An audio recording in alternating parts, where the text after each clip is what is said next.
Today is the last day of the G7 summit. It is the gathering of the leaders of the group of 7 leading industrial nations. And today, just like the past, 2 days of the summit is going to be dominated by Russia's invasion of Ukraine. Especially so because a Russian missile struck a crowded mall in central Ukraine on Monday. At least 13 people have been killed. The G7 leaders branded it a war crime. British Prime Minister Boris Johnson, speaking at the gathering being held in the Bavarian Alps, said that the attack demonstrated the depths of Putin's cruelty. German Chancellor Olaf Scholz said that Russia had broken all the rules. Listen to what they had to say. Und als G7 sind wir uns einig in der Einschätzung, dass es deshalb sich hier um sehr lang anhaltende Veränderungen dreht, die die internationalen Beziehungen auch für sehr, sehr lange Zeit prägen werden. Deshalb ist auch klar, im Verhältnis zu Russland kann es kein Zurück geben in die Zeit vor dem russischen Überfall auf die Ukraine. Denn wenn die Lage sich verändert, müssen auch wir uns verändern. Das wissen alle sehr genau. Und alle G7-Staaten sind dazu auch bereit, die notwendigen Entscheidungen zu treffen. The US and its G7 partners, consisting of Canada, France, the UK, Japan, Germany and Italy, are seeking to tighten economic sanctions on Moscow, even as soaring energy and food prices drive up global inflation.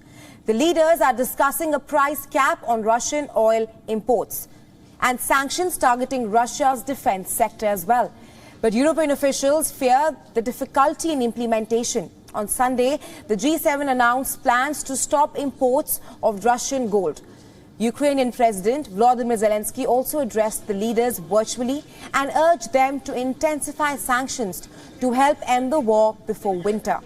Meanwhile, Indian Prime Minister Narendra Modi is also in Germany, having been invited to attend the summit. Leaders were also on full display on Monday. Here, US President Joe Biden, approaching the Indian Prime Minister Narendra Modi, is tapping him on the shoulders, as you can see on your screens right now, as he chatted to Canadian Prime Minister Justin Trudeau. Besides Biden, Prime Minister Modi was seen interacting with French President Emmanuel Macron and held bilateral meetings with leaders of some of the participating countries on the sidelines of the summit as well. The G7 summit will be immediately followed by a NATO meeting in Spain, where Ukraine is once again expected to dominate the agenda.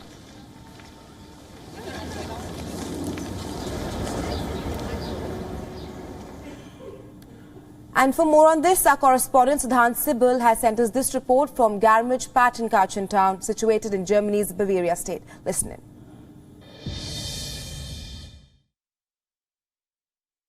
Well, it was a long day on Monday in terms of the second day of the G7 summit. We saw President Zelensky addressing the G7 leaders and asking for support, especially in terms of defense. The US side is working on a package that has been confirmed by the American NSA. But largely, if we look at the participation of the Indian Prime Minister, number of key bilaterals, whether it's with the Indonesian President, the South African President, with the Canadian Prime Minister as well, focusing on many issues that impact both the countries in terms of the bilateral conversations. In terms of Indonesia, it's the G20 that has been a dominating issue in terms of convergences, given India hosts the G20 next year and Indonesia hosts the G20 this year. But largely, conversations happened informally as well. We saw those visuals of the Indian Prime Minister meeting with the French President, with the US President, and conversations that essentially are important at a time when we have seen increasing volatility in the world, especially in the backdrop of the Russian invasion of Ukraine. So all in all, today we will see more outcome statements, statements that will essentially be a message from Germany, here from Bavaria, to Russia in terms of the Russian aggression on Ukraine, something that has shocked Europe. With video journalist Ajit Sudhan Sibal for WION in Bavaria, Germany.